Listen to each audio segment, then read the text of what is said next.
In this book, there's a moment, a part that talks about grief and how grief, when we don't deal with it, or when it's not dealt with, or when it's continuous, how it can lead us to bondage, how it can lead us straight into idolatry, how it can lead us straight into idol worship and ancestral work, all these things. How when we don't deal with those things, or when we don't allow God to fill the space of whatever it is that we have lost. And grief does not just come from grieving or the loss of a person, but it comes from the loss of relationships. It comes from the loss of things. It comes from the moving away from it. It comes from whatever parts of you all of a sudden have to be disconnected from a thing or from something that you either identify with, that you depended on, whatsoever. Grief comes, it comes from all those things. But when it is gone unchecked or unprocessed, or we just allow ourselves to sit in it,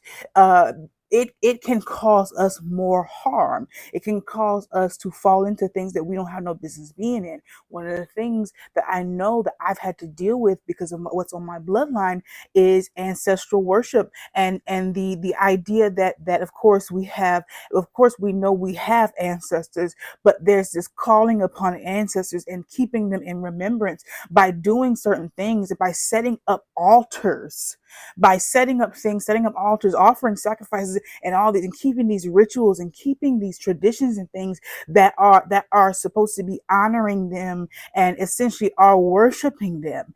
And what we don't realize, and I'll even speak for myself and say, those who know me and even have read this book know that I suffered the loss of my sister. And I suffered the loss of my sister at a very young age. But growing up, just because I was young, didn't mean that it didn't affect my life from that point on. And what I found myself doing as the Lord was working on me and showing me things and helping me to understand and healing me, I came to a point where I realized that I did not properly grieve my sister. I did not properly grieve her. And because at 5 years old, 4 or 5 years old, I didn't even know how to properly grieve her. But nevertheless, I didn't properly grieve. And so what I did was began to fill the space, or what I was, or what I felt like was I had lost, or what I felt like was a void. I began to try to fill those things with stuff and fill those things with people and everything. And that caused me, of course, to begin to idolize and to put things before God that should not have been. And it caused me to go in a total different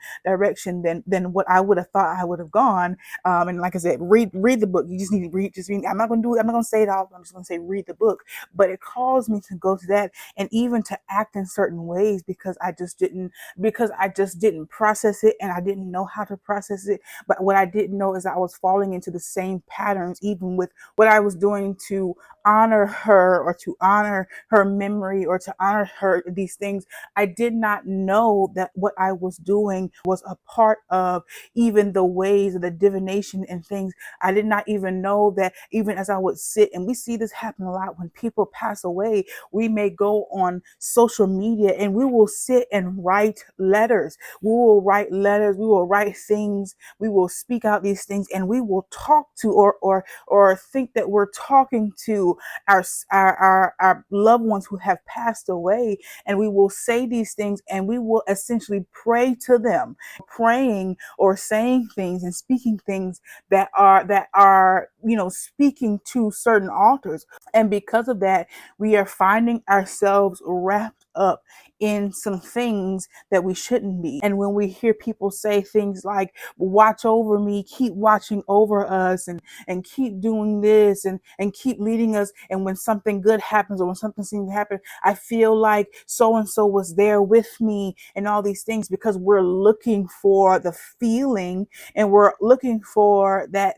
just again to fill that space, and for their absence to not be there. And we don't realize that what we're feeling their absence with is a demonic presence. And I did not realize that for so long. I didn't realize that as I was doing these things, as I was speaking these things, as I was calling these things up and speaking these things up, that's what I was doing, as I was trying to hold on to her memory and trying to keep her in a space in my heart, and keep something there. I was summoning something. I was bringing up something that was not her at all, that was not related to her spirit at all. Because when she passed away, her spirit went back to be with the one who created it. Her spirit went right back to her creator. So therefore, anything that I was calling on, that I was speaking to or praying to or writing these things to and speaking these things to in the thinking that I was in the natural and comforting myself with, and that's why we have to be careful with, because when it comes to grief, like I said, we're looking for things to comfort us.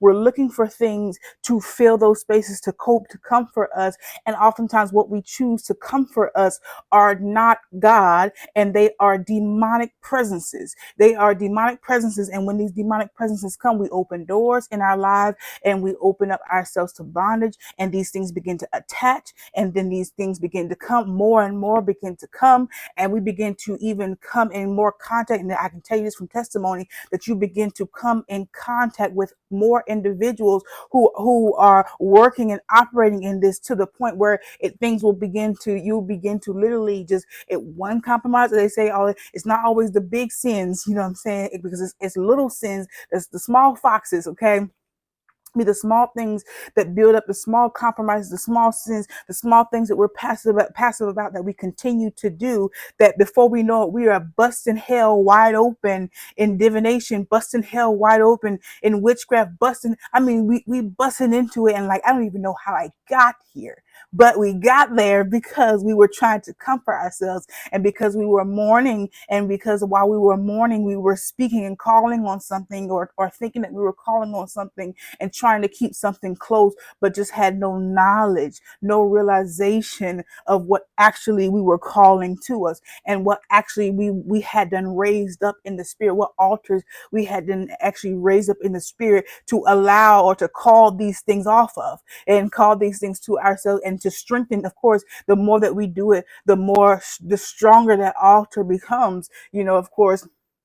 And the more the enemy is able to use it, the more the enemy is able to use you, and the more that he's able to gain access, and the more that he's able to bind you, and the more that he's able to destroy you, the more that he's able to, or try to literally hinder and delay everything good in your life, every bit, like your actual destiny, your actual God ordained destiny, the more he's able to compromise you and to keep you from obtaining that. And so I invite y'all to go literally go to Amazon and search Broken Bones Do Heal. Order this book, okay, and read it. And I want you to consider these things, and consider your grief, and to consider that, even though, because I know in the midst of grief, we have the feelings come, but God is a comforter. He has given us a comforter, one who can comfort us.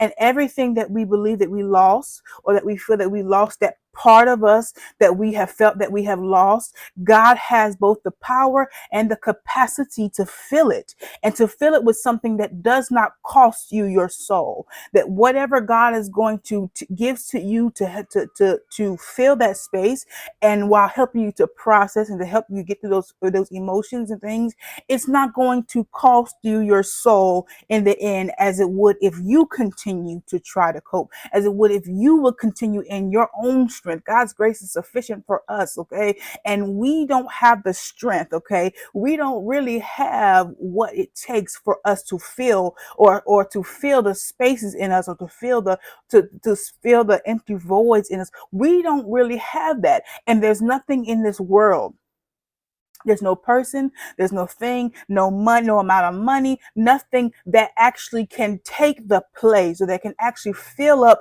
and fulfill and give something there that is sufficient. There is no water in this earth that you can drink and not and be satisfied forever. There is only one, the living water that you can take the drink from and be satisfied forever. And unfortunately, many of us, or many people, and myself included, have done this, have searched the world for something. We've searched the world for something, but the thing that we're searching for is in the world with us by his spirit, but it's still out of this world. It's still not something that you can capture with your hand. It's still not something that you can take in your hand and hold and feed yourself, or wrap around yourself, or sleep with. And it's not like that, okay? It's something that you have to engage inwardly, and you have to allow in inwardly, so that what's inside, so that your soul, okay, because a lot of people are also looking for The comfort that they're looking for is the comfort that they actually need in their soul. You're looking for a comfort in your soul, but nothing tangible can comfort your soul. Nothing tangible can comfort your mind, your will, and your emotions. Nothing tangible, no amount of alcohol, no amount of sex, no amount of flesh indulgence can actually satisfy or can actually comfort or actually deal with the torment that your soul feels. Only God can. Only God through Christ Jesus can do that. He's the only one. He's the only one. You got to go to him. You got to go to him, and you got to go to him through Christ. There's no other way. Let me tell you, let me make sure and make that clear as well. There's no other way. Because they'll try to convince you as well while you are in grief that there's another way for you to get. Absolutely not. Absolutely not. You have to go through Christ Jesus. You have to get that. You have to obtain it through him. And that's the only thing. That's the only thing that's going to bring the resolve to your soul. It's going to bring the healing to your soul, because the brokenness is brokenness in your soul, not in your flesh. I know you're feeling it. I know you're feeling sad. I know you're feeling these things, but what needs to be reached, what needs to be penetrated, what needs to be affected, and what needs to be satisfied is your soul. So be encouraged today. Be encouraged. Be careful. Be careful with grief, not to even allow it to overtake you. And I pray, even for those who may be feeling hopeless, for those who may not have someone even around them who can speak these things to them, I pray that the Lord will send you somebody to help you to begin to process and to begin to understand grief, even to understand your grief more, so that you can begin to navigate with him. How do I begin to allow you to help me to deal with this then? How do I begin to help you? How do I begin to allow you to help me heal with this? Because the grief is grief. What we don't also realize is that grief sits at the root, oftentimes, of our anger. It's just at the root of our depression, the root of all these things. Grief sits there at the bottom. It's grief. It's something, okay, something in you that has not been resolved. There's a grief that need be dealt with so that you won't be angry. There's a grief that need be dealt with so that you won't be bitter. There's a grief that need be dealt with so that you won't be depressed and oppressed and tormented. There's a grief that needs to be dealt with